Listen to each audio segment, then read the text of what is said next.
Welcome to Pete and Hannah's Watch List. I'm your host, Pete Mitchell. I'm here with my great co-host, Hannah. Hello, people. Hannah, we're here today for AFI Redux. That's right. It's back from a short break, and we're here for a really cool movie today. We're looking at the 1940 Disney animated classic, Fantasia. Have you seen this movie before? Just before we begin, I've got to prepare, since we're talking about the mouse. Well, for those audio listeners, Hannah has put on some Mickey Mouse ears. Yep, for the mouse. Wow. Well, the Beauty and the Beast, but, the mouse in the house. The Mouse House works. We did the Mickey Mouse, Walt Disney Yeah, movie. we did the Clubhouse. Seven, So White and Seven Dwarfs was yes. on the original list. So Fantasia. Yeah, Have you seen it before? I think I definitely have. At least I've seen clips of this film. Yeah. How about you? Yes. Yeah. Saw it a lot as a kid. Where did we watch this movie? We watch on Disney Plus, of course. That is correct. I mean, it's not like they sell them anymore here. So, yeah. That is correct. It is directed by Samuel Armstrong, James Elgar, Bill Roberts, Paul Slatterfield, Ben Sharpstein, David D. Hand, Hamilton Luque, Jim Hanley, Ford Beebe, T. Norman Ferguson, and Wilfred Jackson. A story by Joe Grant and Dick Elmer. Produced by Walt Disney. Stars Leopold Stanovsky, Deems Taylor. Cinematographer was James Wong Ho. Production company was Walt Disney Productions, and it was distributed by IKO, just like Snow White. Release date was November 13th, 1940. Went for 2 hours and 6 minutes, 126 minutes. And it went, a budget was $2.28 million, and over the years it's made about $83 million in cinema releases. Okay, so they were planning their long slate of movies, because how long it takes to animate movies. Yeah. So Snow White was always first, but they worked on a concept of The Sorcerer's Apprentice where it was going to star Mickey, but Mickey was waning in popularity. So, and then it really became really elaborate. So they came up with this idea where they were going to do a feature-length movie from multiple segments of classical pieces with Stolowski and Taylor as collaborators, and then would get the Fanta sound that you get. So it's this beautiful sound system developed by Disney and RCA. Yeah. So a really original idea of using music and sound like a collaborative piece. Yeah. This has been used for video games. This has been remade into a movie, Fantasia 2000 in 1999. It's one of Disney's most popular streaming vehicles as well. It's just that's their art piece, something Yeah. they were like, this is a very good representation of us, of how great we are as artists, I would say, as a movie. Oh, I wouldn't classify this as a movie. You could classify this as multiple music videos together in a film. That's probably where we're at. Okay, It's so really nice. the movie's broken up into the Toccata and Fugue in D minor, the Nutcracker Suite, the Sorcerer's Apprentice, which is probably the most famous bit from... it is the most famous bit. The Rite of Spring. Then there's an intermission. Then there's the Pastoral Symphony. Then there's the Dance of the Hours. And then there's the Night of the Bald Mountain. Yeah, which is also very striking imagery in that one too. But again, not very memorable. Yep. So the first bit they worked on was the Sorcerer's Apprentice, which was going to be a feature film. And it's funny how they end up making The Sorcerer's Apprentice starring the great Nicolas Cage. Oh, we're talking about that movie? Oh, man. I love that movie. If you've never seen that Disney movie, you can stream it on Disney Plus. You can stream it on Disney Plus. It is if you like Nicolas Cage, it's a fun ride. Yeah. More than 1,000 artists were used to help make Fantasia. 500 animated characters were used in the making of this movie. Yes. It is a Technicolor masterpiece, and 100%. Fantasia had 3,500 feet of multi-plane footage, more than Snow White and the Seven Dwarfs and Pinocchio combined, which was the first two movies of Walt Disney's theatrical run. Sorry, we're just gonna put "hohos" in there. We'll go into when we do scene breakdown. Hannah's going to break down into the little sections. The little sections. So I won't go into Yeah, please don't. There isn't that much. I won't go into that, but the recording for Fantasia was emerging from one speaker behind, and it sounds thin, tinkly, and strainy. And so they began work at Culver Studios and created this new sound through RCA Corporation, and that's why you get the great sound, which was the idea of Chief Sound Engineer William Garrity. Okay, So yeah, cool. No, I love it. Yeah, It is. Yeah, it's really interesting. yeah. So on January 18th, 1939, Stokowski signed an 18-month contract with Disney to conduct the remaining pieces with the Philadelphia Orchestra. So he was the one of the people they used to link all the pieces together. Yeah. Yeah, that's true. So the Disney, so to create this Fantasound, Disney Brothers contacted David Sarnoff regarding the manufacture of a new system to create the illusion of an actual symphony orchestra that is playing in the theatre. Sarnoff backed off for financial reasons, but agreed to do it in 1939 and to make the equipment so as long as Disney could hold down the estimated $200,000 in costs. Yeah. Equivalent to about $4.6 million a day. So how, like, wow. Disney, yeah. Yeah, I feel like Walt was willing to spend a lot of money. Just to get it right. He was. Definitely when it comes to a passion project like this one. Yeah. Yeah. Hewlett Packard, the famous computer company, was newly established, and it worked on the 8 electronic oscillators, and it was one of their first big jobs out as a company. Yeah. It's funny how like all these little things get little starts and ends up like creating big companies. Disney definitely, like, as a company, was very much innovative. Yeah. Especially, I'm going to say, in its early time. It definitely believed in innovation, giving people chances, and it shows because, you know, their early work is just so interesting and different and, you know, really brought it to life. So RKO, when Walt Disney brought this to them idea, because they were their like sort of distributor. Yep. This roadshow idea with like the Fantasound, they balked at the idea and described it as a long hair musical. But Disney really wanted the prestigious exhibit to create a roadshow attraction. They ended up having like 15-minute intermissions. They hired a salesman to manage the first 11 engagements, and they hired staff that were trained to help people take their seats, and was given a program book, like a theatre. Like we're going to that's what it really was. A live theatre production. So the first one opened in New York City in 1940. Yeah. The same theatre which Steamboat Willie premiered 12 years earlier. I was just about to go into the whole song. Yes. Yeah. The first proceeds went to actually the British War Relief. Yeah, I mean, following the that's Battle of Britain. Yeah. So this is during World War II. The remaining 12 shows were held throughout 1941, including a 30-night run at the Carnath Circle Theatre in Los Angeles. Fantasia broke the long record in a venue in its 28-year run, a record previously held by Gone with the Wind.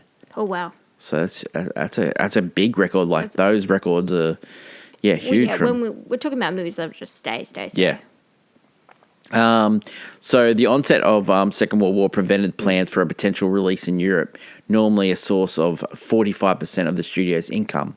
Up to 88 engagements were outlined across 5 years, but wartime put a stop to this. So they end up doing other runs from 1942 to 1963, and there was they cut some things out of the movie in 1942 to lower the half of double bills with Western film The Valley of the Sun.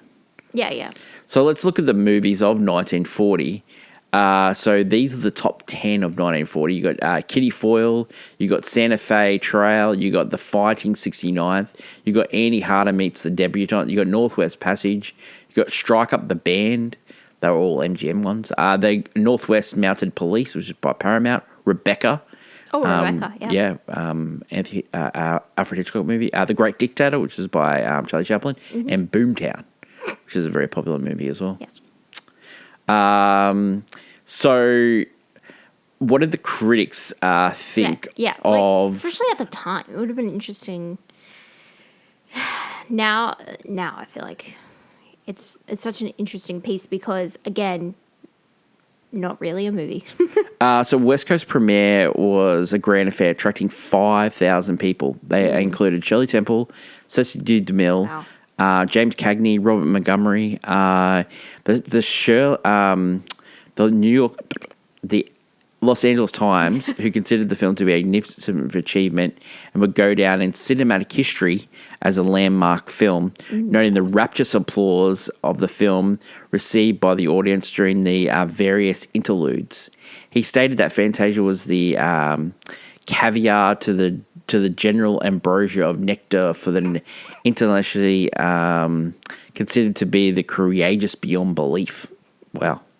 Bosley Crowther, our friend at the New York Times, also at the premiere, noted the motion picture history was made last night. Fantasia dumps conventional formulas overboard and reveals the scope of film's imaginative exposition. Fantasia is simply terrific. So there you go. They really did loved it. Of course. Those who adopted a more negative view of the film, many found that Stahelski's arrangements and abridgments, Igor Stravinsky, the only living composer whose music was fitted, expressed his displeasure of the arrangement of The Rite of Spring. So not everyone was a huge fan. Pauline Kael dismissed parts of Fantasia as grotesquely kitschy. Some parents resisted paying the higher roadshow prices for children, and several complained the night on Bald Mountain segment had frightened them. Oh, it's a terrifying scene. Yeah. Especially if you're young and watching that thing is the Shinnerbog. Oh my God, no. One of the writers for the New York Herald left the theater in condition bordering on a nervous breakdown because of the film. The music really got was a remarkable nightmare, she called it. Yeah. Reviews recently, people love it. Roger Ebert rated the film 4 out of 4 stars when he watched it, and it pushes the edges of the envelope. Yeah. So there you go. Border Review loved the movie in 1940. Critics loved it. Academy Awards gave it 2 honorary Oscars. And it didn't win any major awards at the Academy Awards, but No, yeah. How do you award a film like Fantasia? There was talk of sequels and the use of it in the theme park, but in 1999 they made Fantasia 2000, which only goes for an hour and 14 minutes, so it's a lot less. I remember seeing that when I was like a teenager and stuff like that. It's been used in video games. I used to play a Fantasia video game. Love that little Mickey Sorcerer's Apprentice bit. Mickey Sorcerer is an icon. Yeah, it is. The hat is an icon itself. It literally was a park icon that would cover. People dress like Mickey Sorcerer Apprentice all But the not time. only that, you have like Phantasmic is like built on like the love of that music and score and stuff, and other beautiful shows they do at Disney sometimes. Even like the Philharmonic they used to have, but I think it's still in Tokyo Disney, and it's like these great because they know like the music and the staging. Like Disney are really great at it. It was this big performance, and it's a work of art. It is a work of art. Recently rated IMDb 7.7, Rotten Tomatoes 95. I think its Letterboxd is like 4% as well. So it's a highly rated movie. There's nothing to really dislike about what it's trying to do. I mean, it serves its purpose as a technical marvel. I guess it does, doesn't it? It's not It's not a conventional film, though. No, in it's the not. slightest. No, it's not a conventional film. It's not. Do you want to go into 3.9 actually to be exact on Letterboxd? Yes. Do you want to go into Hottie Hot Takes? Because last week you did a Hottie Hot Take about phones were killing rom-coms. Yeah, which they were. Yeah. Oh, and surprisingly, they barely use them in You and Me in Tuscany. That is true. That's true. It is actually pretty crazy because they She did use a phone to take a photo and airdrop it to herself. Right? Yeah. But then they never contacted the son through phone. Yeah, and they also never checked up on the quasi daughter-in-law on social media. So yeah, maybe they'll listen to you, Han.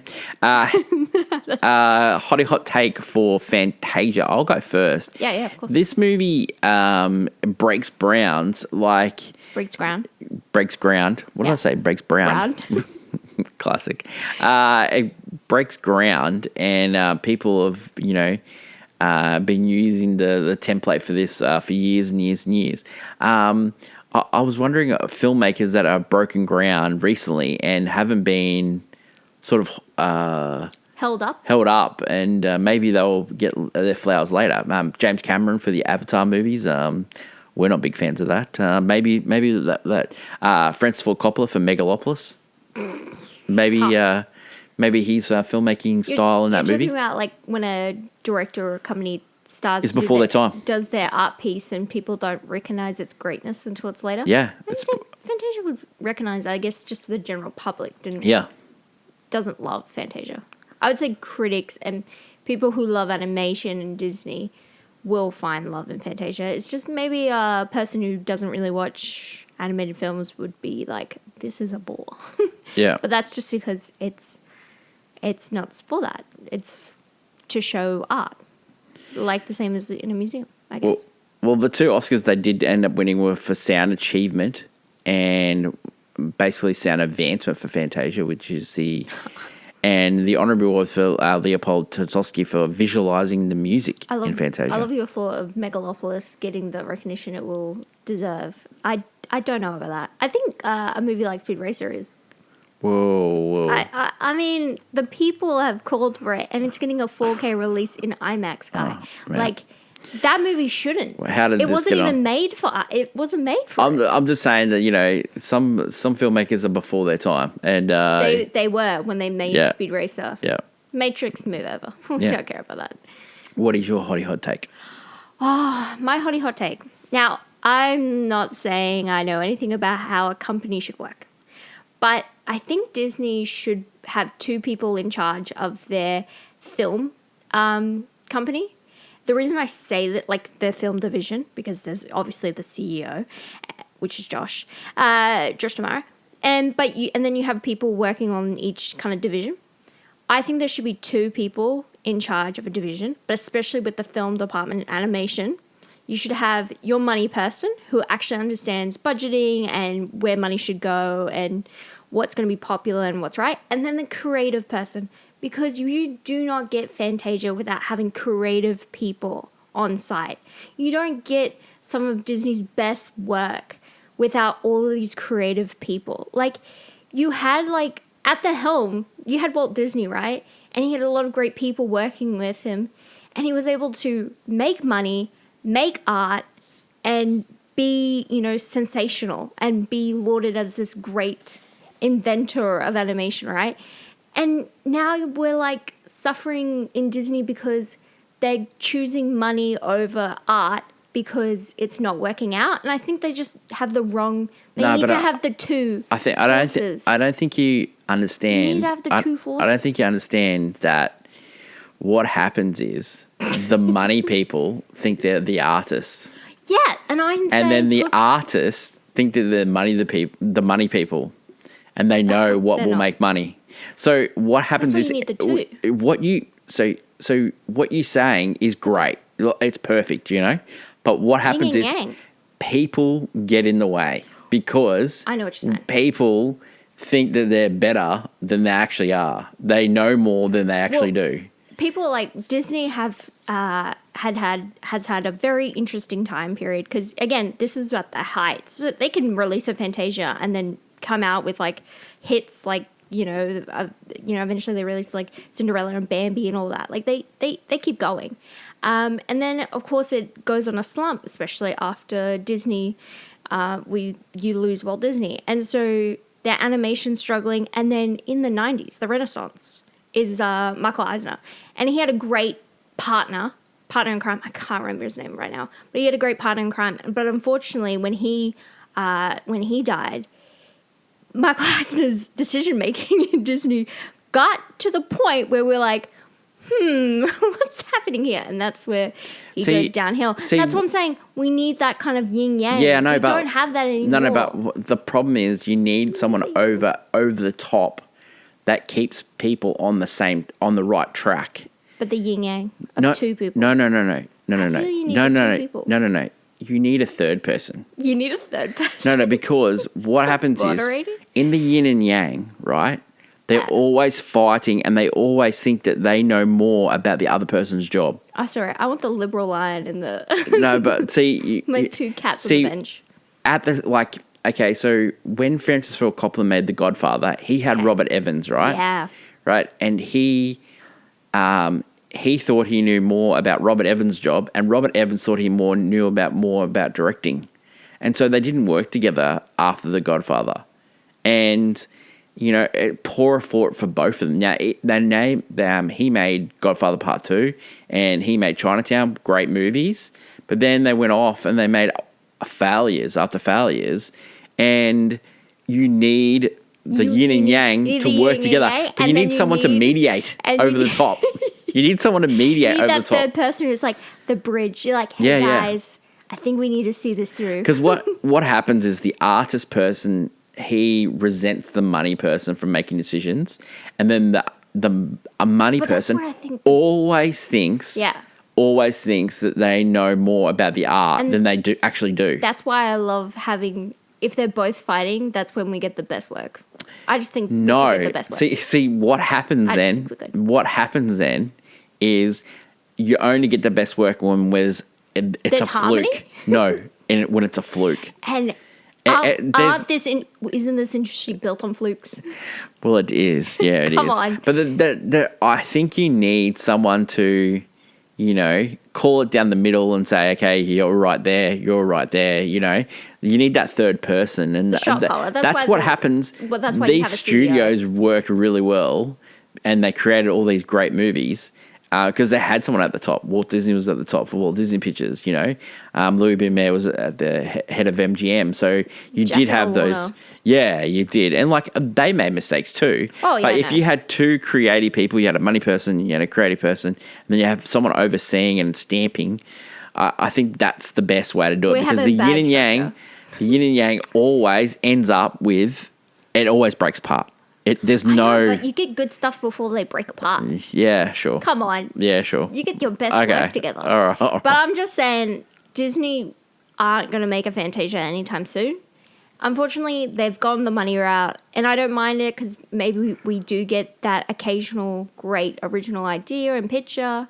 Because, Disney at its core is all about, trying to do something. Well, I think when they do make decisions when it comes to art, it's hard at the moment. They don't work, and then they haven't been working. We'll know this year with Hex. Hex is an original movie. Well, Hoppers was also original. No, movie. that's Pixar's. It's a different company. Technically different. I like to separate the it's two. not. Okay. Technically, yes. It's not.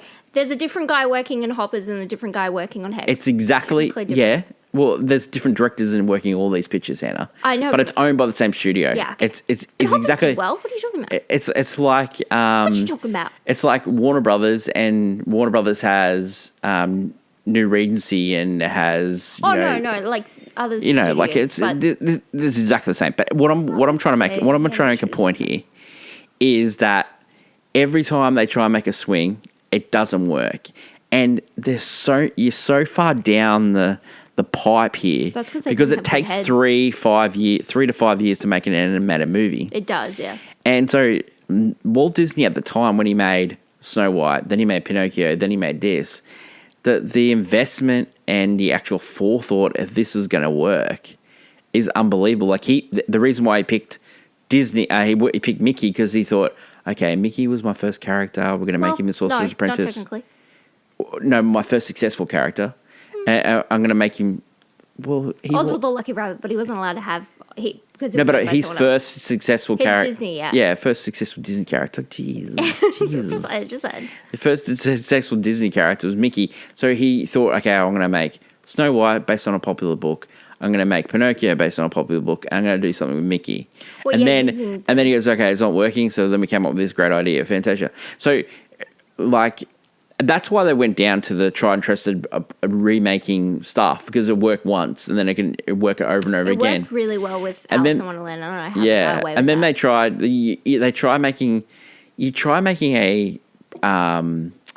an original concept movie and it doesn't work. You've wasted 5 years and you've wasted $200 million.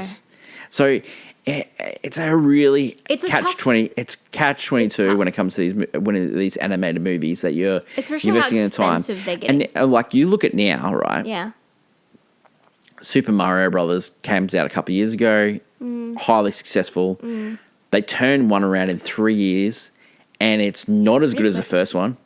And it's going to make a lot of money, so they're going to do it again. They're going to, and each time you're copying a copy, and it's not as good. And it's really hard to make the third and fourth movie as good. Probably only Toy Story has done the third movie that is actually good. A lot of sequels, maybe Incredibles was a pretty good sequel as well, but pretty popular sequel. No, they're all popular. It's just that. But I know it's really hard with these Disney movies. You're putting a lot of effort in. You're putting a lot, and if it doesn't work, you are up for a lot. And you also cop a lot of heat too, because as a company, Disney are not starved. As a company, they have a lot of avenues. Yeah, they do, but. So a few years ago when they did make some decisions and it didn't work out, I know. They nearly got tipped over. The board nearly got tipped over. So the streaming thing was not and so best idea. When you make strategic decisions that don't go well, especially with big companies like Disney. Yeah. God, it's getting tough. Yeah. You look at Warner Brothers, right? Warner Brothers, we're just going a bit off topic. We'll get back on topic of Fantasia in a second. But you look at Warner Brothers, they made a couple of terrible calls in the mid-2000s, and they made the terrible call of day-in-day streaming, and then it cost them Christopher Nolan.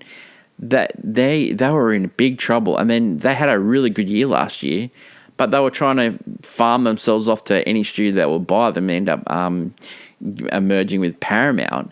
But that year last year came from pretty much nothing. They made a decision 2 years ago to change their view, to get really good filmmakers in, like Paul Thomas Anderson, like Ryan Coogler. But they had to pay at the top of the market. They had ticked off so many filmmakers with that decision of day in, day out streaming, and they lost their cornerstone. Every couple of years he would produce a couple of $100 million picture. And they lose him, so then they got to pay over market rate for Ryan Coogler. They're giving him ownership up to 25 years. They give Paul Thomas Anderson $200 million to make an epic movie. I don't know why. So they're over. Now, did it work out? Yes, they had a great year last year. But that could have turned out terribly, and it's a different story. Warner Brothers is dying on the vine. So these studios making these decisions, that's why Walt Disney's decision to make this movie all the way back in 1938. It's a crazy decision, because you haven't made that many pictures to stand on. Yeah, and then it's not working out with The Sorcerer's Apprentice. Okay, we're going to change it. We're going to make a high concept film. It's coming out of the time when, a war is just hit, unfortunately. Yeah. So it's a lot of people aren't. But you're making a high concept film.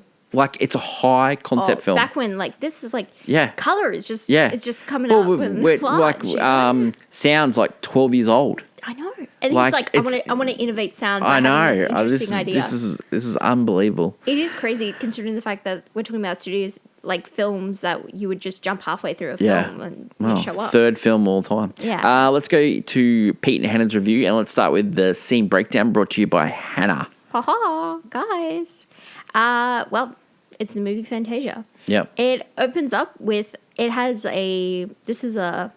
I'll call this the live action sequences Yep. of an orchestra, and you actually get this really cool silhouette of a guy stepping on a bunch of steps, which is our conductor for the evening, and it's like this really great, and he introduces this night, and very like Hitchcock-esque of just like introducing what's happening tonight. Yep. And then you get the kind of instruments playing, and eventually it goes into like animation of strings, and it's really interesting idea, and introduces the program. Then we get Toccata and Fugue in D minor by Bach. Yep. Where the live action goes into patterns of animated lines, shapes forming the cloud and rhythms of music. It's really cool. But then this is where everyone knows this bit, the Nutcracker Suite by Tchaikovsky. So let's say that those effects that they use. it was a guy, animator called Cy Young, who produced the drawings that influenced patterns on the edge to the piece of sound. It's really nice. Yeah.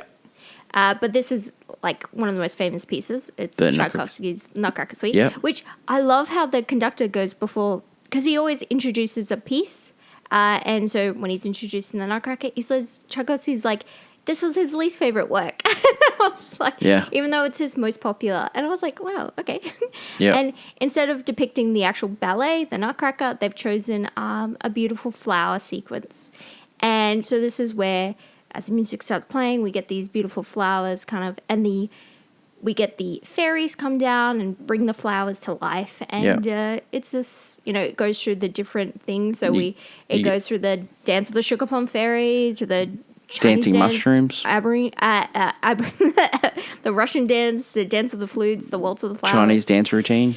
It is a very fun, like if you've ever... Do you know the... I'm a big fan of do you the know, for the Nutcracker scene, the animator Art Babbitt, he credited the Three Stooges as a guide for animating the dancing mushrooms. Well, yeah, the mushrooms and the thing that's most interesting about the scene is the petals doing the most famous sequences. If you've ever watched there's many the Nutcracker is probably the most famous ballet of all time. It's literally the only thing keeping ballet alive. Fun fact. Well, talk to Timothy Chalamet about that. No, fun fact is actually a lot of people know that keeping ballet alive is the amount of people that go see the Nutcracker every year. So it's very an interesting thing to look up. Then we get introduced to the Sorcerer's Apprentice. We do. He talks about about a little guy named Mickey Mouse. Yeah. And this sequence is the most famous. This one is we've seen The Simpsons do this sequence in the Itchy and Scratchy world, when they go to Itchy and Scratchy Land. Very famous. So Mickey Mouse is the Sorcerer's Apprentice. Do you know who the original Sorcerer's Apprentice was going to be? No. Dopey from Seven Dwarfs. That is so strange. But they Walt Disney didn't want to dilute the impact of Dopey as a character, I think also went back to the mouse. I guess with Dopey, because the film was silent, because they're not speaking characters. Yeah. Because we're performing music.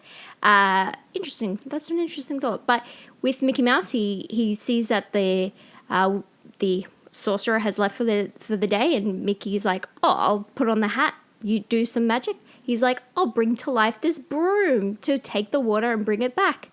And Mickey doesn't know the spell to stop the magic broom, and so the place starts getting flooded. Mickey then takes the broom and chops it into pieces, and then more brooms appear, flood the whole place, and then the sorcerer appears, and he takes out all the water, and he just looks at Mickey. Mickey gives him the broom. Mickey looks all apologetic. The sorcerer slaps Mickey and sends him on his way. And this music is just, It's that dun, dun, dun, dun, dun, dun, dun, dun, dun, like it's this. Do you know Mickey was changed? His animation style was changed for that thing. It's very different. Yeah, to Mickey. he got added pupils to his eye. Oh yeah, because he had, like in the early symphonies and stuff. Yeah. I didn't notice that. It's just because that is how we mostly see him. Yeah. So yeah. Then we get introduced to the Rite of Spring. That is true. This is a really visual, stunning bit about the kind of beginning of Earth's life, where it was just gas and steam, and then eventually we get creatures that evolve into dinosaurs, and then earthquake and extinction happen. So they actually used people from the American Museum of Natural History, including a biologist called Julian Huxley, paleontologist called Barnum Brown, and astronomer Edward Hubble. The Hubble telescope was named I was after. thinking Hubble. They studied comets, the nebula. They used Mount Wilson Observatory, and the viewpoint kept throughout the segment to heighten the immensity of the dinosaurs. Yeah.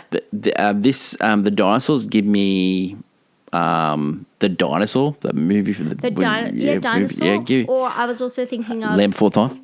When Walt Disney does animatronic dinosaurs, that then were eventually brought to Disneyland, are now in the. If you ever take the train all the way through Disneyland, there's like animatronic dinosaurs from the World's Fair. Like they are very much reminiscent of the ones in this sequence. Mm-hmm. Then we get the intermission. Yep. And it's then it's actually quite funny when the orchestra is like coming back, and one of them actually like knocks one of the the flutes down. That's true. It's pretty funny because I don't believe there's they start laughing because it's just such a comical moment. They do a brief like jazz session there, just coming back into it, and it's like it's actually really interesting. It's just like a fun, humanizing moment in the performance. And then they're like, oh, we'll bring out a guy that I met. The conductor's like, I met this guy, and it's like this animated soundtrack. He's just like he like responds to sound, and so you get the interesting use of, how, like sound waves. It's like a sound wave you're basically watching of how the music is coming out. And it's very like, oh, they're just playing around. Then this is the famous sequence, also very controversial sequence of the entire performance. The Pastoral Symphony? Yep, by Ludwig Beethoven. Do you know when this was originally animated, the female centaurs were bare-breasted? Well, they're still bare-breasted in this sequence, which I was quite surprised by. So the animators were extremely specific on touchy issues. The Hayes office, which we talked many times on the channel, they enforced the motion picture production code and insisted on discreetly hung garlands around their necks. They do. So male centaurs were toned down to appear less intimidating to the audience. Originally, segment included. Yeah, I will bring this up. So you get the beautiful centaurs coming out of the little lake, basically bathing themselves. Which again, they are definitely. I was like confused. I'm like, oh no, only some of them put on little flower bralettes. Anyway, and then they're getting ready, and unfortunately, there's a sequence that they've now cut out. Yep. So they've kind of just cropped it out. But they had sequences of.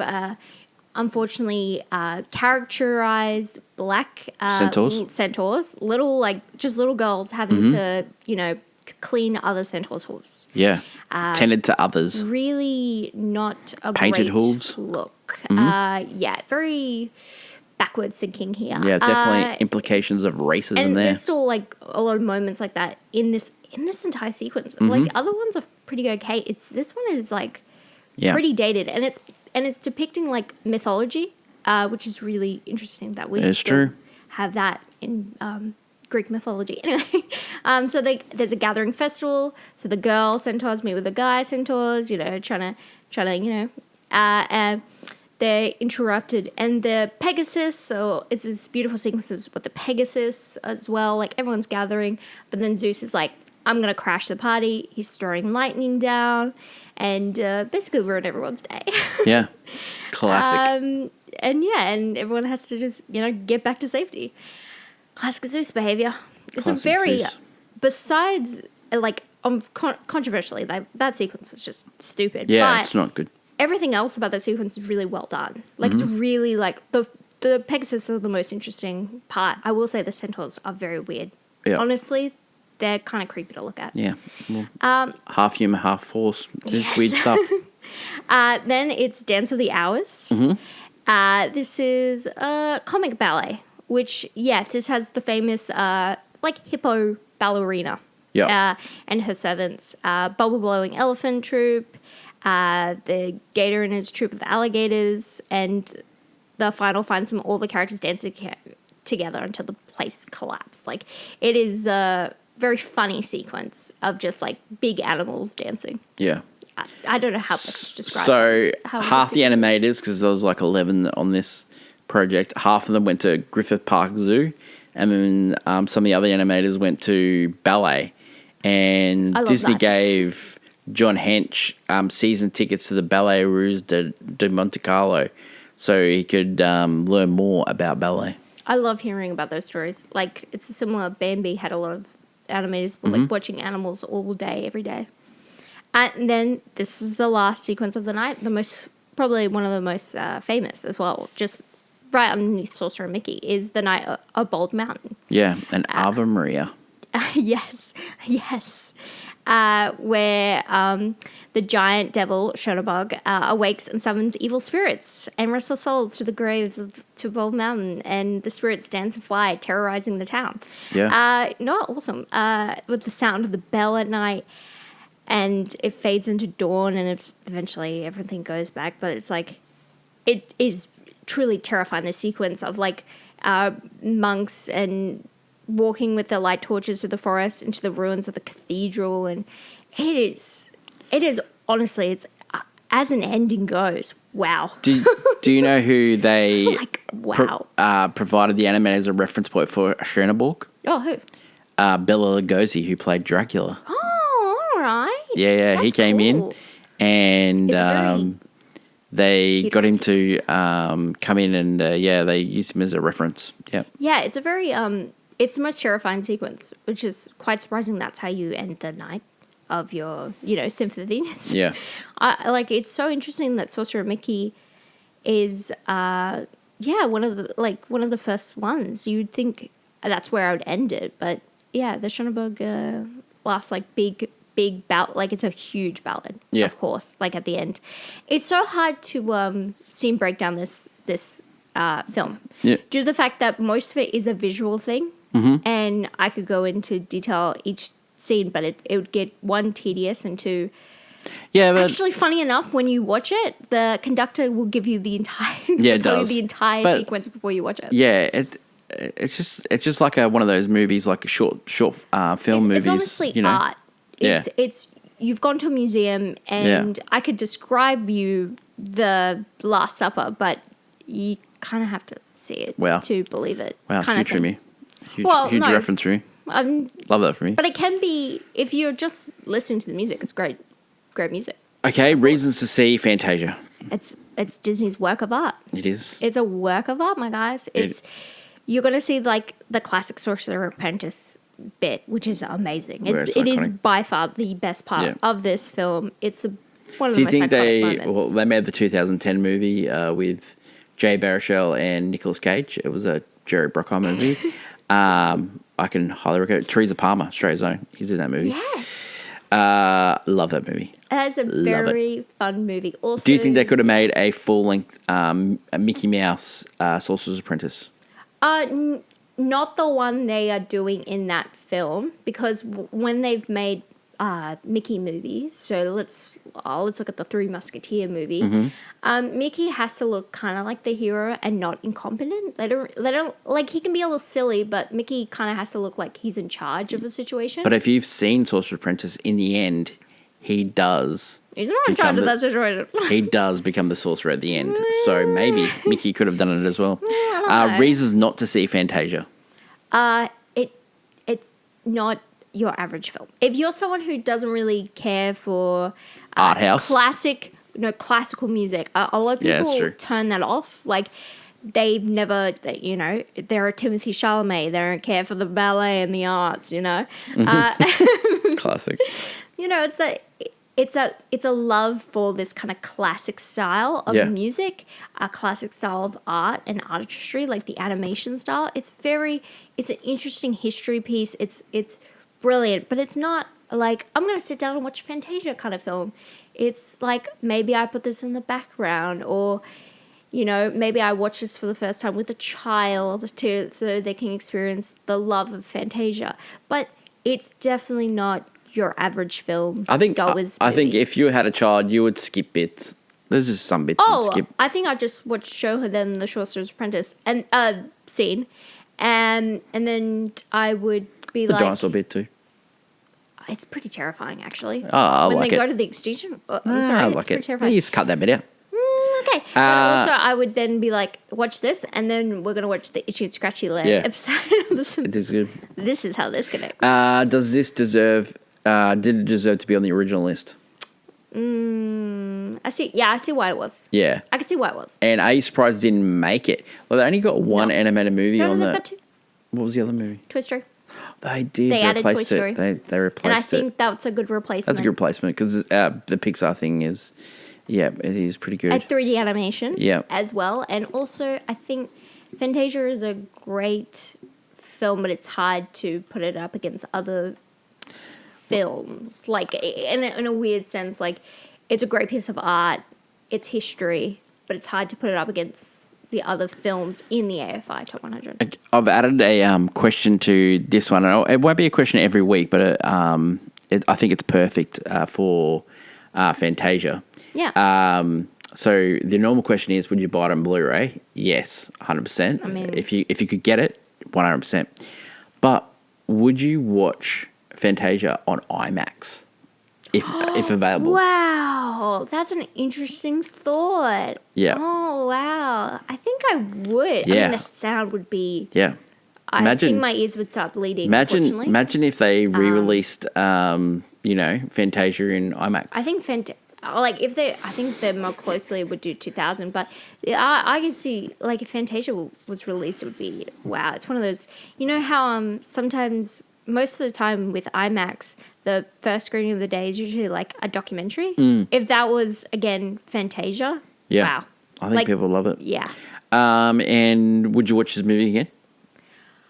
Whew, tough. No, I think I just watched the sequences. Like, if I was watching, I'd just watch Sorcerer's Apprentice or not the flower sequence. The Nutcracker, I'd rather watch Barbie and the Nutcracker. Sorry. Well, it's you just love like, the Barbs. I like the Nutcracker dance sequences are amazing. Yeah. When I have a little bit of the Barbie, the animation, not great as the flower sequence, but I'll take the story in my Barbie any day. And rating for this one?